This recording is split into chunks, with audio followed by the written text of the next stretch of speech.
Hello everyone, welcome back to my channel Pick Up English with Varsha Sharma. Today I am here with an interesting poem written by Wordsworth. The name of the poem is Daffodils. Let us know something about the poet. Wordsworth was born in England on 7th April 1770. He was one of the romantic poets of his time. He loved to be in nature and he was fond of nature. Nature was in fact the main topic of his poetry. He loved conveying simple and creative expressions through his poetry. In this poem, we will see that how the sight of numerous daffodils brought immense pleasure and bliss to his soul. We will also see that there is change in the tone of speaker from loneliness to happiness. The feeling of loneliness was marked by the death of his brother John. Dorothy had been a great sister to Wordsworth. This poem is, a result of actual visualization, not imagery. So let us understand the poem stanza by stanza. Let's get started. Let us understand stanza 1. I wandered lonely as a cloud that floats on high o'er vales and hills, when all at once I saw a crowd, a host of golden daffodils. Beside the lake, beneath the trees, fluttering and dancing in the trees. In the first stanza, in the first line, I is the poet. Wandered. Wandered means moving aimlessly. The poet is wandering in the forest. He feels lonely and he compares himself to be a cloud. Cloud that floats high over valleys. Children, vales is another word for valleys, synonym. The cloud is floating. Floating means moving on water or air. Cloud which floats high over valleys and hills. When all at once I saw a crowd, a host of golden daffodils. He come across a sight of numerous daffodils. He used the word crowd and host for daffodils. He says these are the collective nouns because he's number of daffodils. He uses the adjective golden for daffodils. Now children, we know daffodils are yellow in color. But he describes daffodils to be golden because maybe there are two reasons that it is the day is sunny and daffodils appears to be golden in the sunshine, or the sight of daffodils has brought golden memory or golden opportunity in the life of the poet. So he says daffodils to be golden. Where did he find daffodils? Beside the lake and beneath the trees. Near the lake and beneath the trees. What are the daffodils doing, children? Daffodils are fluttering and dancing in the trees. Have you ever seen flowers dancing? Isn't it odd? We see humans dancing. So here, children, fluttering and dancing are the human traits given to daffodils. So these are example of personification. This line is an example of personification because human qualities are, given to daffodils.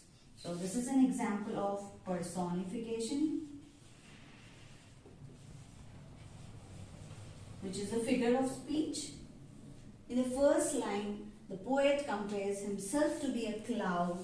So this is an example of using the word as. So it is example of simile.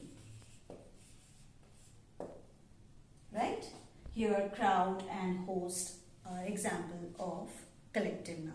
I hope you understood the stanza 1. Okay. Let us understand stanza 2. Continuous as stars that shine and twinkle on the Milky Way, they stretch in a never-ending line along the margin of a bay. 10,000 saw I at a glance, tossing their heads in sprightly dance. Here we can see rhyming words: shine, line, way, bay, glance, dance. Poet compares, daffodils to be stars because stars are numerous in numbers. Stars, those shine, like daffodils are shining in the sunshine. And he compares, these daffodils to twinkle, as stars twinkle on the Milky Way. I hope you all know the Milky Way. They are cluster of stars. Okay, Milky Way. So there are, so many daffodils which are shining like stars. They are stretched in a never-ending line. Means he could see daffodils as far as he could see, like, the margin of a bay.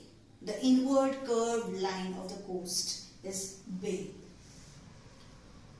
10,000 saw I at a glance. He says that, in one glance he counted 10,000 daffodils. Is it possible?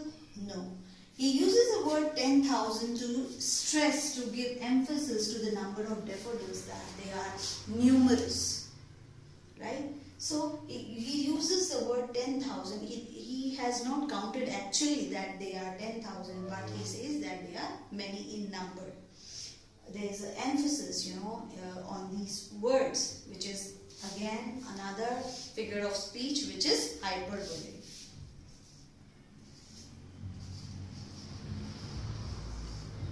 Right? Here, the sound of S, consonant sound of S, is repeated twice in the line. So, it's an example of alliteration.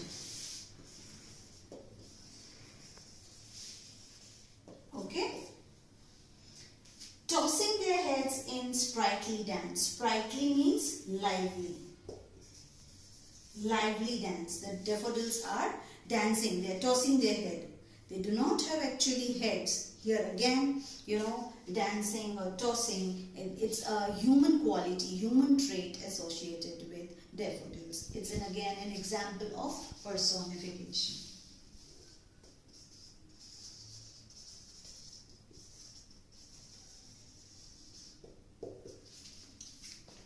I hope.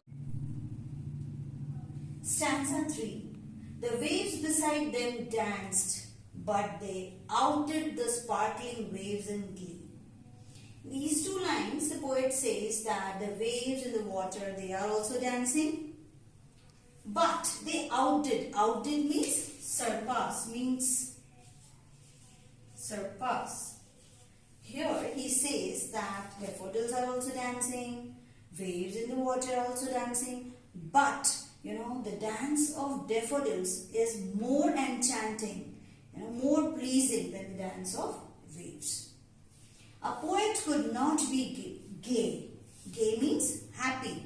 He could not stop himself to be very happy in such a jocund company. Jocund company, very cheerful company. Again, it's an example of personification, because humans give, company to humans. Your flowers are giving cheerful company to poet. Jocund means cheerful. I gazed and gazed. He repeated the word gazed. I gazed and gazed to lay emphasis, stress, but little thought. He saw the beautiful sight of daffodils, flowers, yellow flowers. But he made a mistake. He did not understand the value at that point of time. That what wealth the show to me had brought. He has collected a beautiful wealth in form of happiness, love, right? This sight of daffodils has brought, pleasure in his life. For oft when on my couch I lie, in vacant or pensive mood, they flash upon the inward eye, which is the bliss of solitude.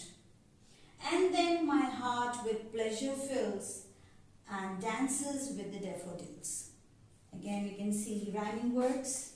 Lie, eye, mood, solitude, pills, daffodils.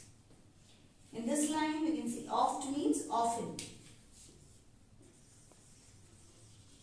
Often, couch means bed. Okay.